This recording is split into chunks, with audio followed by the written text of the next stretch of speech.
예, 안녕하세요. 주말 잘 보내셨죠? 그죠?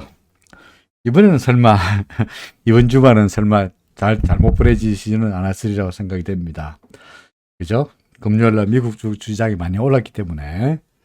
그래서 우리 금요일 날 미국장을 보고 난 다음에 토요일 날 아침부터 일요일 날은 나름대로 여러분들 흐뭇한 상황에서 월요일 날 주가가 얼마나 오를까라고 흐뭇하게 뭐 즐거운 주말을 보내셨으리라고 생각이 됩니다. 그렇죠?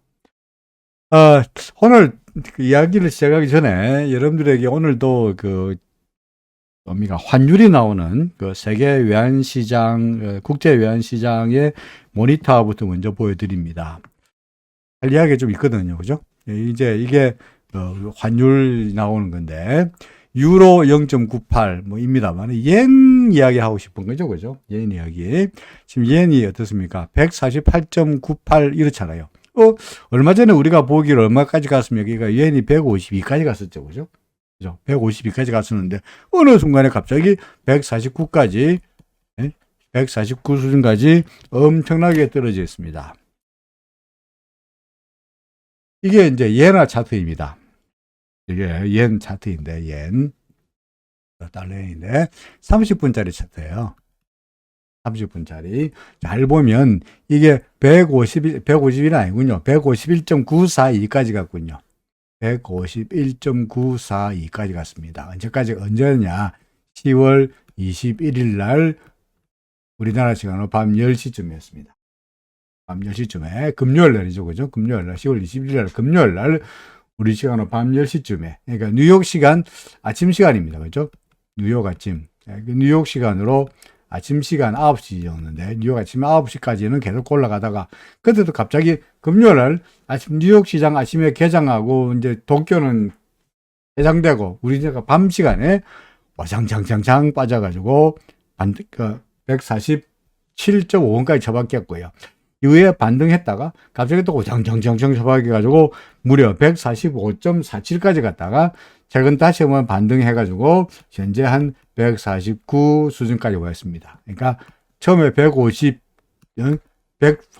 하던 게 갑자기 147.5까지 쭉 처박혔고 반등했지만 다시 처박혀가지고 145까지 갔었죠. 145.5까지 가다가 반등했다 이겁니다.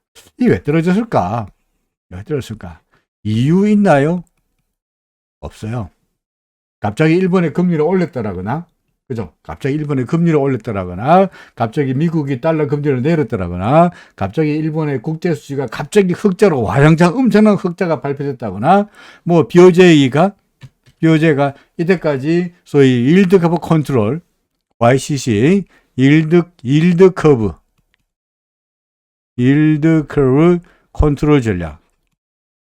이게 무슨 말이냐니까 장기적으로 장기금리가 이게 단기금리고 장기금리가 올라가게 돼 있는 게 이 일드 커브인데 이걸 갖다 억지로 끌어내려 가지고 어떻게 하겠다고 이렇게 내리겠다는 게 일드 커브 컨트롤 전략입니다. 그러니까 금리를 끌어내리겠다. 몇 프로로? 0.25% 수준 이하로 악착같이 올리지 않겠다라고 하는 게 BOJ YCC 일드 커브 컨트롤 전략인데 이걸 갑자기 폐기했다. 이런 이야기도 나온 거 없어요. 아무 뉴스 없어요. 노 뉴스. 아무런 뉴스 없어. 그런데도 엔화 환율이 와장창 떨어진 거는 그밖에 없습니다. 뭡니까? 그렇죠?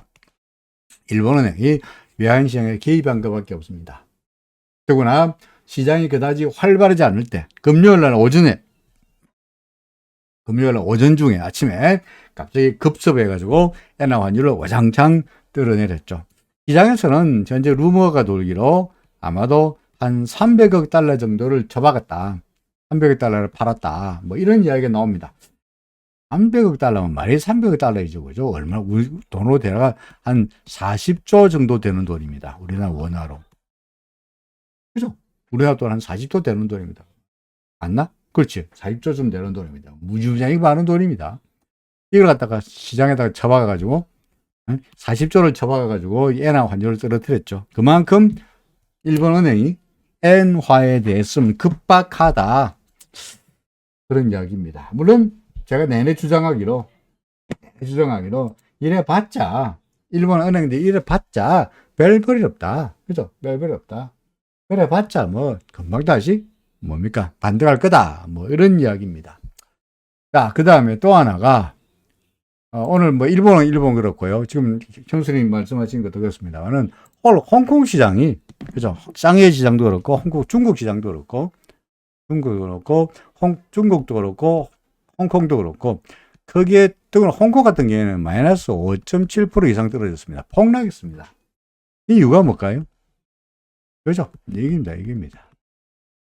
시진핑이 이제 3기가 됐죠. 그죠? 3기가 됐는데 이 재미있는 거는요. 시진핑 3기 제가 강의하려고 준비해 놓은 자료를 보여드릴게요. 제가 딴 데 가서 강의하려고 준비해 놓은 자료를 잠깐 보여드릴 텐데 그 시진핑 3기에서 이번에 시진핑 3기에서 그 이야기할 만한 그 뭡니까? 알아두어야 말 사항 중 하나가 뭐냐니까 이겁니다. 이게 이제 그 시진핑 요번에 그 새롭게 된 이제 그 정주주의 장우 위엔 그죠? 그래가지고 정치국 상무위원들입니다. 소위 중앙 상무위원들인데 그 중에서 이 시진핑 그다음에 리창, 짜오러지 등등등의 새롭게 이제 7명이 중국은 집단 지도 체제입니다. 그러니까 7명의 중앙 상무위원이 집단 지도 체제로 운영하면서 그 중에서 이제 시진핑이 당연히 1인자가 되는 이런 식인데 그 중에서 지난번에 5년에 한 번씩 이제 정치위원들이 바뀝니다. 그죠? 5년 중앙 상무위원들이 최고 권력기관에 바뀌는데 그 중에서 잘린 사람들이 누구냐니까 리커창, 이장수, 왕밍, 한청 이 4명이 잘리고 새로 4명이 돌아가 7명이 됐습니다. 문제는 이 리커창은 공청 출신이고요. 그죠?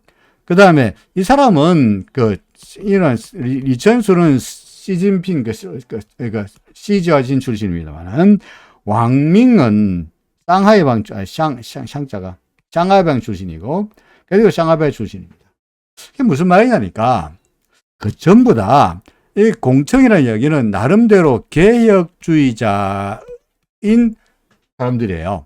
근데 이 리그창 자르고 그죠? 리그창 같은 게 총리니까 상당히 나름대로 실세였는데 자르고 그 다음에 상하이방 출신들을 다 자르고 전부 몽땅 다 새롭게 지어보는 사람들 뭐냐니까 스지아진이라는 출신들이 진이라는 사람들 다 집어넣습니다. 이게 뭐냐니까 시진핑의 치아 집안의 군대라는 이야기입니다. 그러니까 뭡니까? 시진핑의 뭡니까? 그러니까 졸개들, 시진핑 부하들, 시진핑의 저 동네 사람들, 예? 그 집에 있는 군대들이다. 그러니까 그전까지는 정치 상무위원 7명 있으면은 그 중에서 대가 어떻게 나오느냐니까 예를 들어서 그 소위 말해서 태자당도 있고, 그 다음에 샹하이방도 있고, 그 다음에 공청도 있고, 이렇게 나눴어요. 그러니까 태자당은 제가 아버지가 우리나라 말로 하면은 소위 뭡니까? 제가 아버지가 고위공무원 출신인 사람들, 태자방. 이게 시진핑이 대표적인 태자방입니다. 그리고 샹하이방이 뭐냐니까 예전부터 샹해에 근거를 두고 있는 보수적인 정치인들을 집단을 샹하이방입니다. 대표적인 사람이 뭡니까? 후진타오가 샹하이방 출신이죠.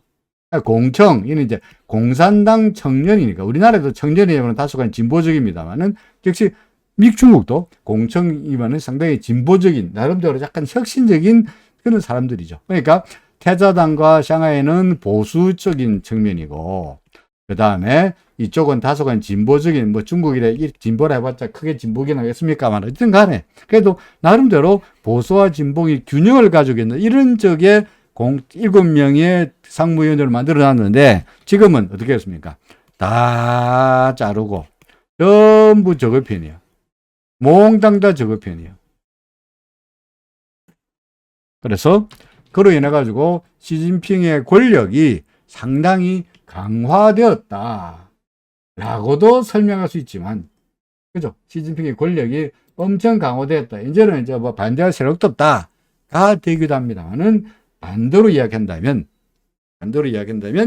이제 시진핑에서 반기를 들 사람이 없다 보니까 시진핑이 잘못하면 푸틴처럼 그렇게 독재로 가더라도 아무런 견제 세력이 없다는 이야기죠.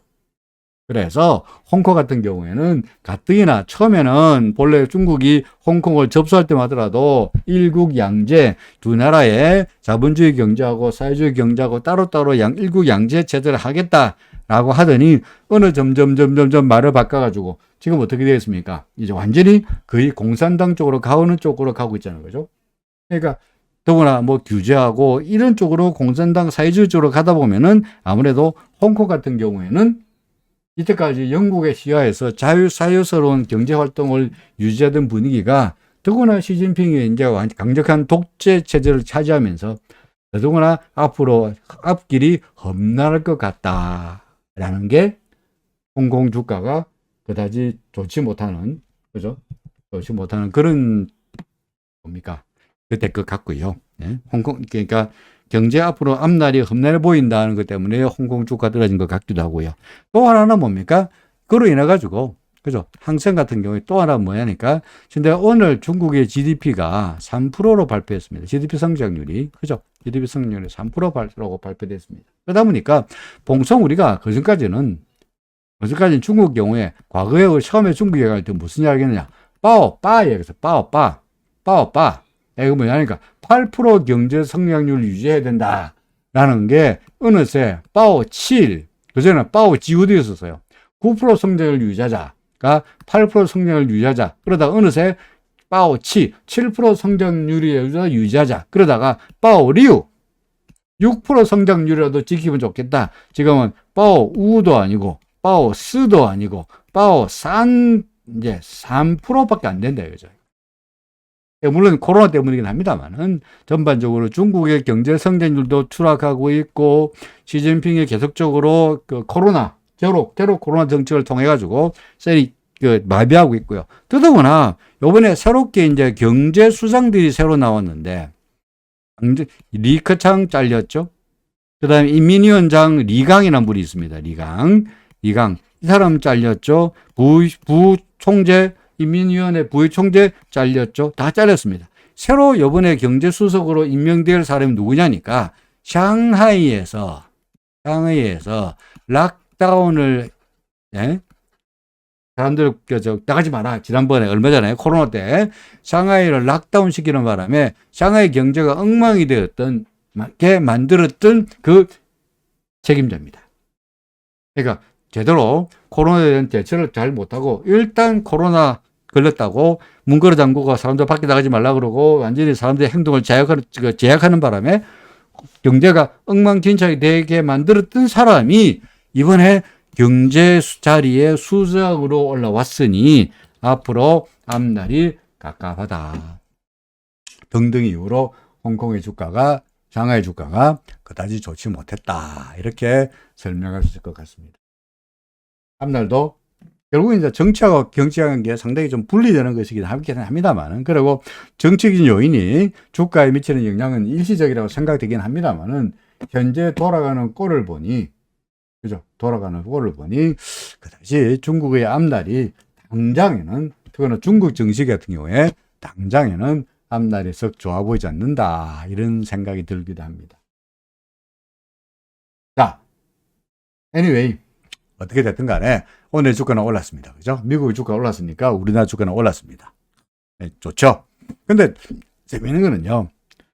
미국의 주가 뭐 다우 지수, 나스닥 지수 그냥 뭐라 폭등이었는데 가만히 살펴보면은 마찬가지로 특별한 이유가 있었느냐? 있었나요? 별로 없었어요. 결국엔 뭡니까? 기대와 희망이죠. 그죠?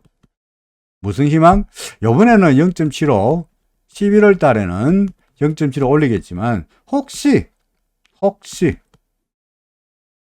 12월 달에 0.5% 올리지 않겠나 하는 일종의 희망과 기대입니다. 그 근거가 된 게 뭡니까? 월스트리트 저널의 기사가 나오기로 이제 페드도 FOMC도 금리 인상에 대해서 속도를 줄여야 될 필요가 있지 않겠나라고 월스트리트 한 기자가 썼고요. 그게 시장에 거봐 이제 11월 달에는 그렇지만 12월 달부터 금리를 내리고 이제 앞으로는 금리 안 올릴 거야 라는 기대와 희망으로 작용하면서 주가가 와장창 올랐죠. 우리 맨날 이때까지 그랬잖아요. 주가가 기대와 희망으로 금리 피봇, 그래서 팔러시 피봇, 그죠? 팔러시 피봇 뭡니까? 금리 올리다가 내년부터는, 그죠? 내년부터는 금리 내릴 거다라는 기대감이 팔러시 피봇입니까? 팔러시를 바꿀 거다. 그러니까 제롬팔이 뭐랬죠? 웃기는 소리 하지 마라. 그런 말에 주가가 폭락했죠. 그래서 이것도 역시 마찬가지로 기대와 희망인데, 사람들 기대 푸는 거는 뭐 우리가 말리겠습니까만은 야반 그 때문에 주가는 올랐습니다. 그죠? 특히하게 우리나라 시장 올랐습니다만은 사실은 차트로 이야기해 본다면, 제가 차트 얘기해 본다면 차트 그다지 뭐 주가는 올랐습니다만은 올랐습니다만은 사실은 뭐 이게 우리가 지난번 예상하기로 코스닥이네요. 코스피 새로 우리가 예상하기로 뭐 새로운 것도 아니고, 그죠? 새로운 것도 아니고 지금 시장 어떻게 움직입니까? 제가 지난번에 우리가 현재 이걸 갖다가 4라고 보는데, 그죠? 동그라미 4는 아닙니다만은 하여간 뭐 4로 보는데 4 중에서 여기를 A로 보고 여기를 B로 보고 그 다음에 이걸 C로 보면서 C의 1, C의 2, C의 3, C의 4, C의 5로 볼 수 있으니 이게 조만간 1 다음 2 지나 3 갈 수도 있겠다는 4번 파동의 C 파동의 뭡니까? 4번 파동의 C 파동의 세 번째 파동으로서의 상승일 수도 있고요. 지우고 다시 4번 파동의 A 파동, B 파동 지나고 C 파동의 하나, 둘, 세 번째 일 수도 있고, 지금이 그죠? 혹은 그게 아니고 이거는 4번 파동이니까 답하니까 이거 뭐가 될 것 같다고요? 삼각형이 될 가능성이 높지 않냐? 삼각형이 지난번에도 이때도 삼각형 됐지 않냐? 이번에도 삼각형 되지 않겠냐? 따라서 여기가 A고 여기가 B고 여기가 C고 여기가 D고 여기가 E고 해서 A, B, C, D, E 된 다음에 이렇게 되지 않겠냐 하는 시나리오 되죠, 그죠? 그럼 이게 맞나? 삼각형이 맞는 기가 아니면은 4-C-3이 맞는 기가, 예? 4의 C 파동의 세 번째 파동에 맞는 게 어느 게 맞는 거냐? 이게 맞는 거가 어떻게 합니까?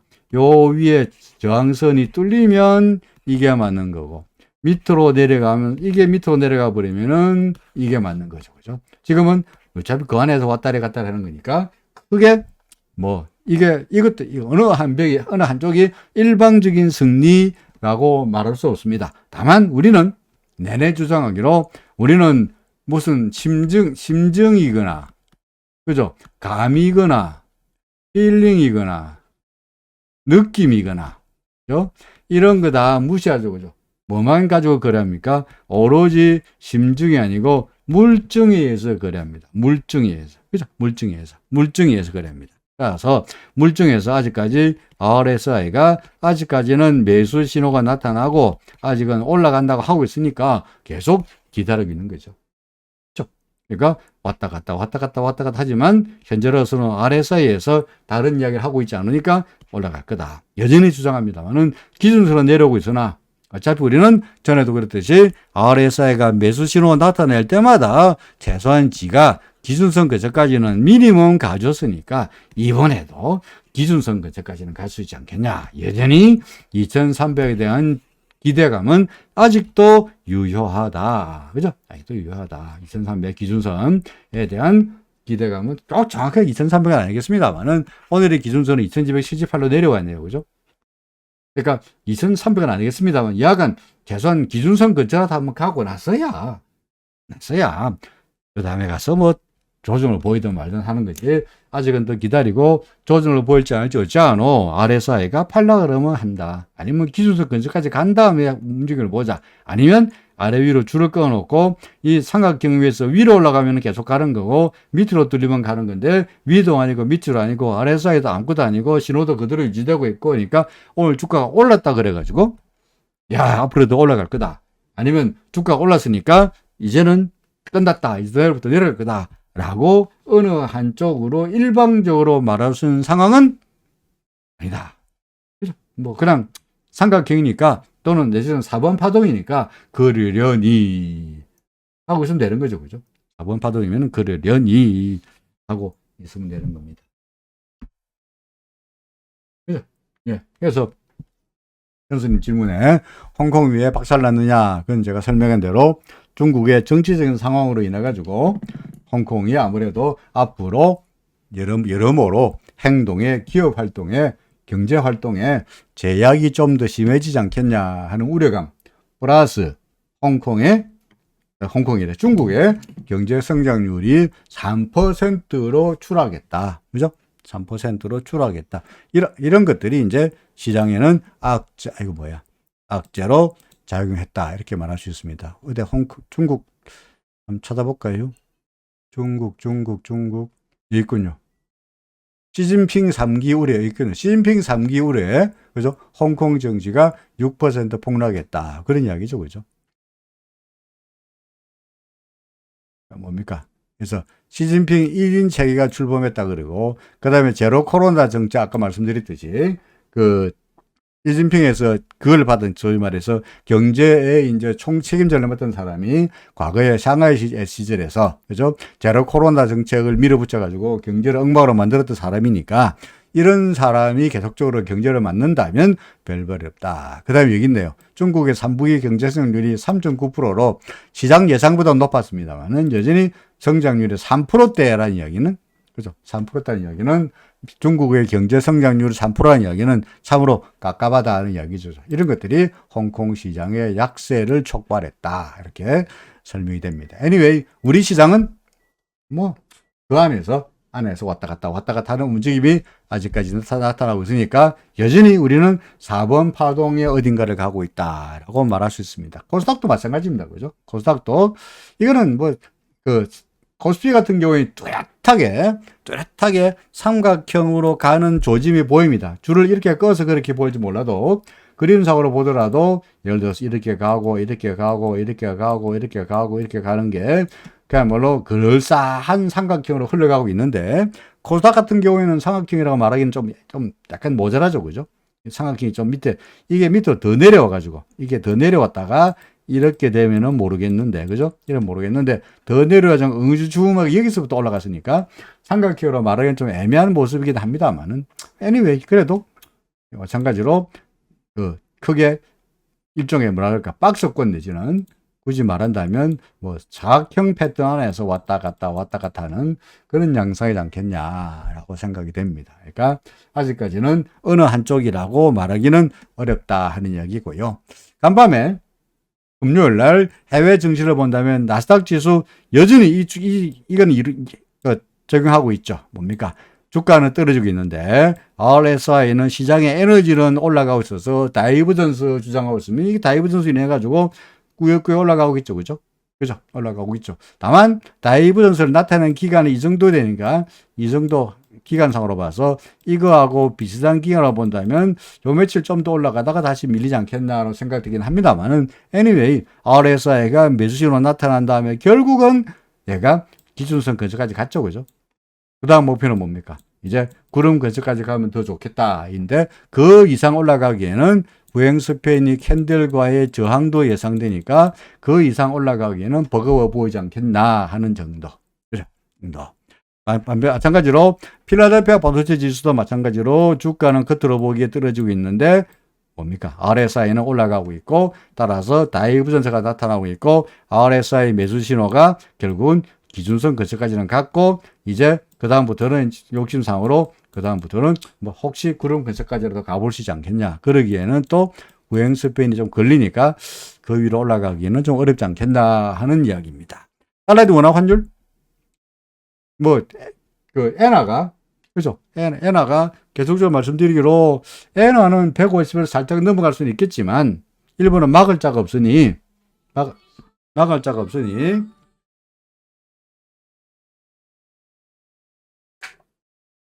막을 자가 없으니 그러니까 물론 일본 중앙은행의 개입 말고는 엔화의 상승세를 엔화 환율의 상승세, 엔화 약세를 막을 방법이 별로 없다라고 합니다만은 그러니까 사실은 오늘 엔화 환율이 그래서 엔화 환율이 좀 급격하게 떨어지긴 했습니다만은 깊게 떨어졌습니다만은 중요한 것은 이 아까 분차 때도 보다시피 BOJ 개입을 해서 약간 빠졌다가 그죠? 빠졌다가 다시 시장에서 슬금슬금 올라갔다가 다시 한번 개입이 나오는 바람에 또 밀렸는데 문제는 위에서 누르면 이 시장에서 BOJ가 달러 진입하는구나 해가지고 위로 올라가지 말아야 되는데 이게 무슨 스프링처럼 내려오면은 밀리면 올라가고 또 밀어내리면 또 꾸역꾸역 올라가고 있잖아요. 그렇죠. 벌써 지금 149야 벌써 149야. 벌써 149야. 그러니까 전에도 말씀드렸듯이 BOJ가 중앙은행의 개입은 어제 300억 달러를 팔아치웠다 합니다만은 이거는 외환시장에서 하루에 외환시장에 전 세계 외환시장에 하루입니다. 하루. 단 하루 거래량이 얼마나 되느냐? 얼마쯤 될까요? 자, 1번 퀴즈 내볼까요? 2번, 3번, 4번. 1번 5억 달러, 50억 달러, 500억 달러, 5천억 달러. 5번 잘못됐다. 5번 5조 달러. 뭐겠습니까? 네? 세계 외환시장의 하루 거래량은 다음 중 해외 전 세계 외환시장에서 하루 거래량이 얼마쯤 될까요? 1번 5억 달러, 2번 이건 5억 달러는 아니겠죠, 그죠? 중앙은행이 어제 300억 달러 팔았다는 건 아니겠습니다만 숫자 너무 작게 냈고요. 자, 50억 달러일까요? 500억 달러일까요? 50억 달러, 5천억 달러일까요? 5조 달러일까요? 얼마쯤 될까요? 여러분들 2번, 3번, 4번, 5번 어느 게 맞을까요? 어떤 분이 맞추신가요? 5번. 예, 정답입니다. 5조 달러입니다. 사실은 5조를 더 넘어요. 5조 달러에서 한 6조 달러쯤 됩니다. 6조 달러. 그러니까 뱅크 오브 인터내셔널 뱅크 오브 인터내셔널 세틀먼트 BIS에서 3년에 한 번요. 3년에 한 번 그 세계 외환 시장의 거래량을 체크하는 조사한 게 있습니다. 이게 제가 가지고 있고 2019년 데이터가 아직까지 있어요. 2021년 말, 22년 말 데이터는 아직까지 발표 안 됐으니까 2019년 말 데이터가 있는데 거기에 한 5조 몇천억 달러예요. 이게 5조 2019년에 벌써 5조 달러가 넘어요. 그러니까 지금은 이거보다 훨씬 넘지 않겠나 싶습니다만 하여간 하루에 거래량이 5조 달러가 넘어요. 근데 어제 300억 달러를 풀어봤자 그죠? 뭡니까? 몇 분의 1이야. 6조 달러 잡고 3천억 달러 하면은 3천억 달러 하면은 10분의 5%. 그러니까 이 300억 달러가 5%도 아니고 0.5%죠. 맞죠? 그죠? 300억 달러 하면은 하루 거래량 6조 달러 계산하기 쉽게 6조 달러 잡으면은 6조 달러에 10%면은 6천억 달러. 1% 같으면은 600억 달러. 그러니까 300억 달러 1%가 0.5%밖에 안 돼요. 하루 거래량에 0.5%밖에 안 되니까 이게 외환시장의 움직임을 장기적으로 움직일 수 있는 가능성은 다 이겁니다. 그러니까 누르면 올라가고 누르면 올라가게 되어 있습니다. 그러니까 여기 내려올 때마다 외환 딜러들은 싼 달러 돌았다, 취입 달러 돌았다. 그러니까 뭐 이쪽에 뭡니까? 달러 뭡니까? 예? 달러 바겐 세일이죠, 그죠? 달러 세일이죠. 와, 달러 세일하네. 와, 사고 올라가면 와 세일하네 사고. 달러 세일인가 달러 세일. 그러니까 달러 대 엔화 환율은 떨어진다 그래가지고 일시적으로 강세로 보인다 그래서 이게 항구적으로 이어질 가능성은 낮다라는 이야기가 됩니다. Anyway, 우리나라 달러 대 원화 환율은 해외 시장에서 달러 대 엔화 환율, 달러 대 뭡니까? 엔화 환율이 떨어지는 바람에 잠시 좀 떨어지긴 했습니다만은 그럼에도 불구하고 오늘 얼마 떨어졌습니까? 달랑 10전 떨어졌어요. 보이십니까? 달랑 10전 떨어졌어요. 그러니까 왜 이런 문제가 나타나냐 하니까 일본도 일본입니다만은 샹하이 지수 엉망으로 떨어졌다는 이야기였고요. 위안화가 어디로 도망갔나? 위안화 나오라. 위안화 찾고 있습니다. 위안화가 어디로 도망가서 빨리 안 찾지? 있군요. 예. 위안화입니다. 위안화가 지금 7.2 직전 어제 같은 경우에 7.2839에서 위안화가 계속 올라가고 있죠. 그렇죠. 위안화가 올라가고 있죠. 위안화 올라가서 이야기는 위안화가 강세라는 이야기, 약세라는 이야기야. 위안화가 약세라는 이야기죠. 그죠?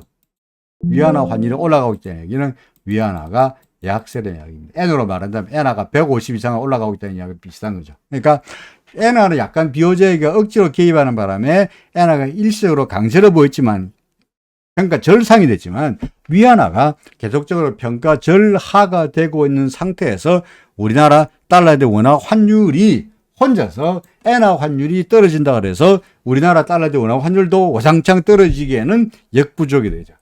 그렇죠? 그렇지 않습니까?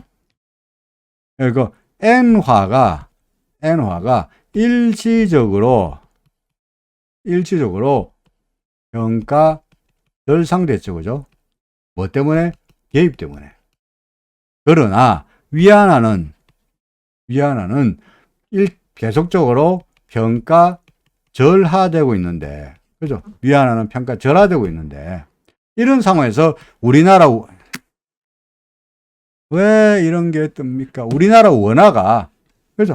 우리나라 원화가 일본을 따라서 평가 절상되기에는 중국이 너무나 우리나라 시장에서 막강하다 보니까 이렇게 될 수가 없다. 그런 이야기입니다. 그러니까 우리 달러 대 엔화 환율이 이런 일시적으로 내려갔음에도 불구하고 위안화가 약세인 상태에서 우리나라 달러 대 원화 환율이 쉽사리 약세를 보이기에는, 다시 말해서 밑으로 내려가기에는 힘들 거다. 그런 이야기입니다. 그러니까 결국은 어제 우리가 어떤 분이 말씀하셨듯이 이것도 마찬가지로 왔다리 갔다리 하는 이런 박스권의 모습이 아니겠느냐 싶습니다.